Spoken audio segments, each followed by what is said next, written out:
ناظرین، کرکٹ نہ صرف پاکستان میں سب سے زیادہ پسند کیا جانے والا کھیل ہے بلکہ یہ قوم کے جذبات کا عکاس بھی ہے۔ تاہم کرکٹ جیسے کھیل میں جہاں شاندار کارکردگی اور جوش و جذبہ نظر آتا ہے، وہیں ہم دیکھتے ہیں کہ انجریز کا خطرہ بھی موجود رہتا ہے۔ بلے بازی کی بات کر لیں، گیند بازوں کی بات کر لیں یا فیلڈنگ کے دوران ہونے والی یہ جو انجریز ہیں، یہ نہ صرف کھلاڑیوں کی کارکردگی پر اثر ڈالتی ہیں بلکہ ان کے کیریئر کے لیے بھی خطرہ بن سکتی ہیں۔ ڈاکٹر سید شہزاد حسین، جو نیورو مسکولو اسکیلیٹل اور کھیلوں کی میڈیسن میں مہارت رکھتے ہیں، ان کا شمار ان چند ماہرین میں ہوتا ہے جو کھیلوں کی چوٹوں کی تشخیص اور جدید علاج کے حوالے سے گہری معلومات رکھتے ہیں۔ آج کے پروگرام میں ہم ان سے کرکٹ میں انجریز کی نوعیت، ان کی روک تھام اور علاج کے جدید طریقوں پر بات کرنے جا رہے ہیں۔ ڈاکٹر صاحب، بہت شکریہ ہمیں شو میں جوائن کرنے کے لیے۔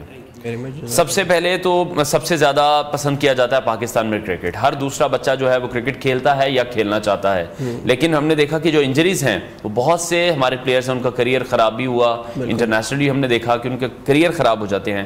تو کون سی عام انجریز ہوتی ہیں جو کسی بھی بیٹسمین کو، بالر کو یا فیلڈر کو ہو جاتی ہیں؟ ٹھیک، تو پہلے تو بیٹسمین سے شروع کر لیتے کہ ان کی انجریز کم ہے ریلیٹیولی نا، ٹھیک ہے، تو کیونکہ اس میں آپ کا پوسچر بدل جاتا ہے، آپ کی جو ویٹ ڈسٹریبیوشن ہے وہ بدل جاتی ہے اور وہ کافی دیر تک اس پوسچر میں رہتے ہیں۔ تو تین طرح کی انجریز بیٹسمین کو ہو سکتی ہیں، ایک لوور بیک کی، یعنی اس میں لوور لمبار مسکولس پٹھوں کا ہو سکتا ہے، یا ڈسک سلپ ہو سکتی ہے ان کی۔ اچھا، پھر دوسری جو چیز ہے وہ کوارڈز ہیں، یعنی کہ پیچھے کے مسل، لیگ کے پیچھے کے مسلس، اور تیسری چیز نی کے اندر کی سائڈ ایک میڈیل کولیٹرل لیگمنٹ، کیونکہ جس طرح سے انہوں نے سویول کرنا ہوتا ہے نا، جس طرح سے کھیلتے ہیں جس طریقے سے، تو میڈیل کولیٹرل لیگمنٹ بہت انڈر سٹریس رہتا ہے تھرو آؤٹ، جتنی دیر تک وہ پچ پہ رہتے ہیں۔ تو یہ تین انجریز ہیں جو بیٹسمین کو ہو سکتی ہیں زیادہ، اونلی فرام بیٹنگ، یعنی ہم اس کی بات نہیں کرتے وہ بال لگ گئی اور ہیلمٹ اور وغیرہ وغیرہ، یہ تو وہ ہے جو کھیلنے سے، اس کے پوسچر سے، اس کے اینگل سے جو اس کا کوئی تعلق نہیں ہے، میجر ہیں، وہ پروٹیکٹیو گیئر سے آپ بچا سکتے ہیں۔ لیکن یہ وہ تین چیزیں جیسے جو پروفیشنلز ہیں ان کے ساتھ ڈاکٹرز ہوتے ہیں، ان کو بتاتے رہتے ہیں، لیکن باقی جو ہمارے بچے کھیلتے ہیں ظاہر ہے ان کو تو نہیں پتا ہوتا، ان کو نہیں آئیڈیا۔ تو جو کرکٹ کھیلتے ہیں یا کرکٹ کے شوقین ہیں اور بیٹنگ کے شوقین ہیں نا، تو ان کو توجہ دینی ہوگی اپنے لوور بیک پہ، اپنے کوارڈز پہ، یعنی کہ جو پٹھوں کے پیچھے، یہ جو تھائی کے پیچھے والا حصہ ہے، اور نی کے اندر کی سائڈ، یعنی کہ گھٹنے کے اندر کی سائڈ۔ تو یہ تین چیزیں جو ہے نا، یہ اس کے اندر بہت امپورٹنٹ ہے۔ فیلڈنگ میں آ جائیں تو اس میں بچوں میں، اچھا یہ میں نے انڈر ڈائگنوز ہوتے دیکھا ہے پاکستان میں بہت، ایک کنڈیشن ہوتی ہے، اس کو کہتے ہیں لٹل لیگرز ایلبو۔ یہ بیس بال جو بچے کھیلتے تھے نا یو ایس میں، ٹھیک ہے، تو ان میں ہو جاتی تھی کہ ان کا بھی جو یہ ایلبو کا جو اندر کا حصہ ہے نا، یہاں کی ہڈی فیوز نہیں ہوتی، یہ بعد میں فیوز ہوتی ہے، 11-12 سال تک یہ فیوز نہیں ہوتی، تو 11-12 سال تک یہ انجری ہو سکتی ہے، وہ فیوز نہیں ہوتی، اپنی جگہ سے اکھڑ جاتی ہے۔ اب یہ سیریس انجری ہے، اس کو لٹل لیگرز ایلبو کہتے ہیں۔ یہ تھوڑی سیریس انجری ہے کیونکہ وہ اگر اپنی جگہ سے اکھڑ جائے نا تو وہ گروتھ، اس کی اب نارمل گروتھ ہوتی ہے اور ساری عمر اس کو وہاں پین رہے گا، اور اس کو صرف ریسٹ دینا ہوتا ہے، یعنی اس کا علاج بہت آسان ہے، اس کو صرف ریسٹ۔ مسئلہ یہ ہوتا ہے کہ کیونکہ پتہ نہیں ہے کہ یہ ایک انجری ہے، وہ انڈر ڈائگنوز یا انڈائگنوز نکل جاتی ہے، وہ بعد میں ان کے ایلبو میں مسئلہ رہتا ہے۔ اسی طرح لٹل لیگر شولڈر ہوتا ہے، ٹھیک ہے، وہاں بھی اسی طرح جو ان کا گروتھ پلیٹ ہے، اس کے اندر وہ سولٹر ہیرس 1 ٹائپ فریکچر اس کو بولتے ہیں، گروتھ پلیٹ اور اوپر جو ہیڈ ہے وہ گرو کرتے ہیں، لیکن انجری جو ہے گروتھ پلیٹ کے تھرو ہو جاتی ہے، ٹھیک ہے، تو لٹل لیگرز شولڈر بولتے ہیں اس کو، وہ بھی اسی طرح تھرو کی وجہ سے ہوتا ہے۔ تو اس میں پھر سرے سے آرم لینتھ پہ ہی فرق پڑ جاتا ہے، اگر وہ ٹریٹ نہ ہو ٹھیک سے نا تو آرم لینتھ رک جاتی ہے، جب بھی گروتھ پلیٹ ڈفرنس آ جاتا ہے، ایگزیکٹلی ڈفرنس آ، یعنی اتنا سیریس اس کے کانسیکوینسز ہو سکتے ہیں۔ تو بچوں کے اندر جو ہے نا، جو فیلڈنگ کی جو ریلیٹڈ انجری ہے، اس میں ایک اس کا لٹل لیگرز ایلبو اور لٹل لیگرز شولڈر، یہ دو چیزیں ہیں جس میں فزیشنز کو بھی پتہ ہونا چاہیے، بچوں کو، ان کے کوچز کو، بچوں کو خود بھی پتہ ہونا چاہیے کہ یہ دو انجریز ہمیں ہو سکتی ہیں، اگر ہوں تو ڈاکٹر سے رجوع کریں اپنے، اور اس میں بھی امپورٹنٹ یہ ہے کہ ریسٹ کریں، اس کا کوئی زیادہ راکٹ سائنس نہیں ہے، بالکل ٹھیک ہے، صرف اس کو ریسٹ دینا ہے، بہت زیادہ اس کو سلنگ لگا دینی ہے تاکہ وہ اپنی جگہ پہ ہیل ہو جائے واپس، ٹھیک ہے نا، بس اتنا۔ اگر وہ ہمارے بچوں کا پتہ ہے نا، تھوڑا سا پین کم ہو واپس شروع ہو جائے، تو اگر وہ اپنی جگہ سے ہٹ گیا اور نہ جوڑا ٹھیک سے، بعد میں پھر وہ لانگر رن میں خراب، ٹھیک ہے۔ اچھا، پھر سب سے اینڈ پہ آ جاتے ہیں بولرز، ان کی سب سے زیادہ انجریز جو ہے نا بولرز کی ہوتی ہیں، ٹھیک ہے، کیونکہ ان کے وہ رن، ان کا پوسچر، تو وہ شولڈر، یعنی شولڈر کی ان کی روٹیٹر کف کی ڈیزیز بہت زیادہ ہوتی ہے. یہ ہمارے شولڈر میں نا ایک بون کی 3 طرح کی شیپس ہوتی ہیں نارملی، کسی میں سیدھی ہوتی ہے، کسی میں تھوڑی سی انڈر کرو سرفیس، کسی میں بیکنگ ہوتی ہے اوپر یہاں پہ. تو یہ 3 طرح کے شولڈرز ہوتے ہیں.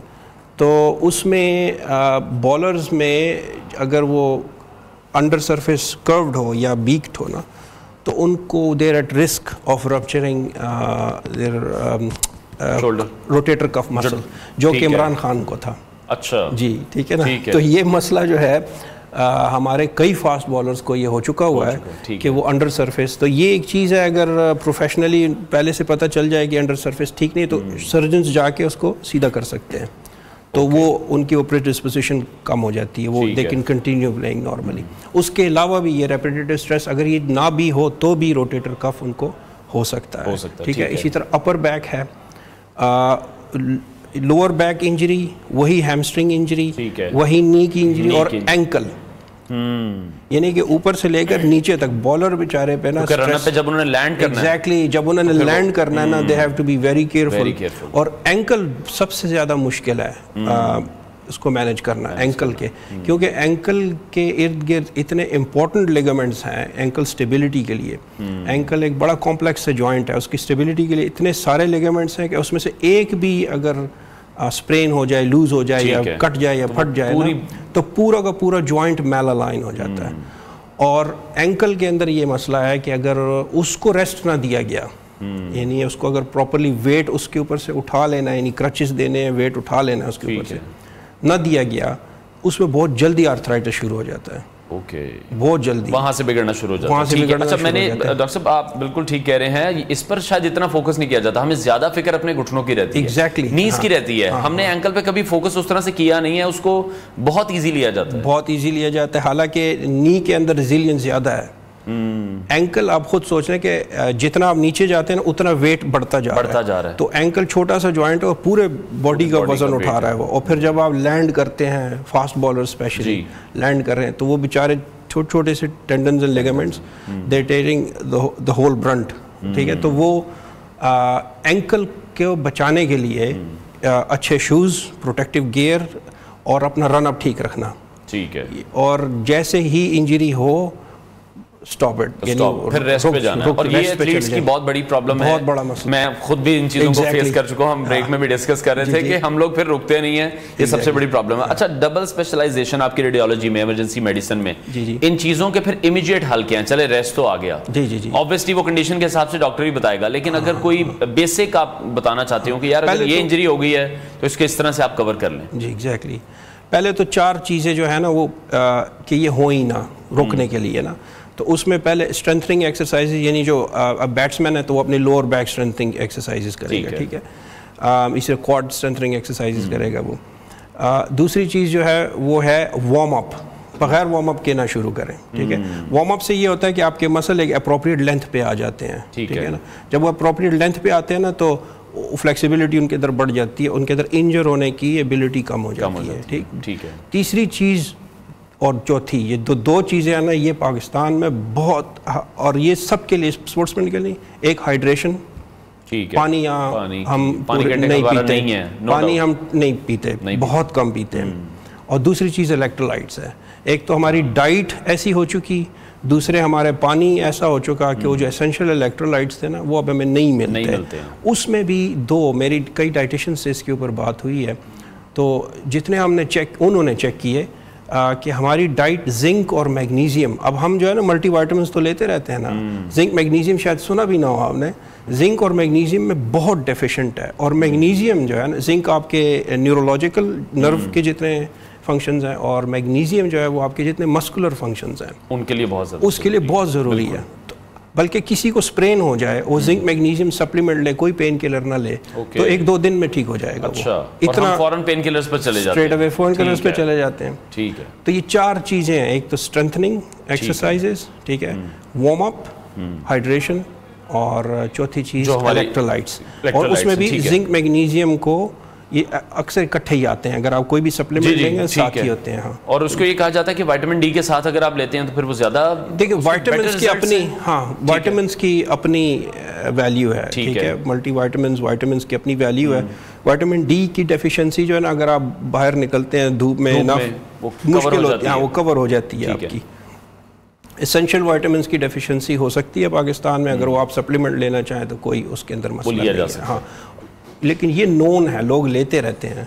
جو میں نے یہ دیکھا تھا کہ یہ جو الیکٹرولائٹس ہیں نا، اس پہ توجہ نہیں، اس پر کسی کی توجہ نہیں ہے. بالکل ایسی ہے. ٹھیک ہے، بہت شکریہ ڈاکٹر سید شہزاد حسین صاحب ہمارے ساتھ ان کانورسیشن تھے، اور امید کرتے ہیں یہ جو تمام انفارمیشن تھی آپ سب کے کام بھی آئے گی، کیونکہ کرکٹ کے دیوانے تو ہم سبھی ہیں. ہمارے گلی محلوں میں جس طرح سے کرکٹ کھیلی جاتی ہے، گراؤنڈز میں کرکٹ کھیلی جاتی ہے، اور ان انجریز پر فوکس نہیں کیا جاتا، جس کی وجہ سے ہم دیکھتے ہیں ہمارے بہت سے ایسے پلیئرز ہیں جو ڈفرینٹ انجریز کی وجہ سے پھر گیم سے آؤٹ بھی ہو جاتے ہیں، ان کی جو گیم ہے وہ بھی ڈسٹرب ہو جاتی ہے، جس کی ایگزامپل ہمارے سامنے موجود ہے. نسیم شاہ جب وہ اپنے پرائم ٹائم پر بالنگ کر رہے تھے، جب ان کی انجری ہوئی ہے اس کے بعد سے ان کی جو پرفارمنس ہے وہ ہم نے دیکھا خراب ہوئی. شاہین شاہ افریدی ایک بڑے لمبے پیچ سے واپس آ رہے ہیں، دوبارہ سے پرفارم کر رہے ہیں. تو یہ بہت زیادہ ضروری ہے کہ اگر آپ کرکٹ کھیل رہے ہیں تو جو باتیں ڈاکٹر صاحب نے بتائی ہیں ان پر عمل کریں، اپنی اسٹرینتھنگ پر کام کریں، ہائیڈریشن پر کام کریں، اور الیکٹرولائٹس جس طرح سے انہوں نے بتایا، کیونکہ ہمارے یہاں پر فوکس اس طرح نہیں ہے تو اس پر بھی کام کرنے کی ضرورت ہے.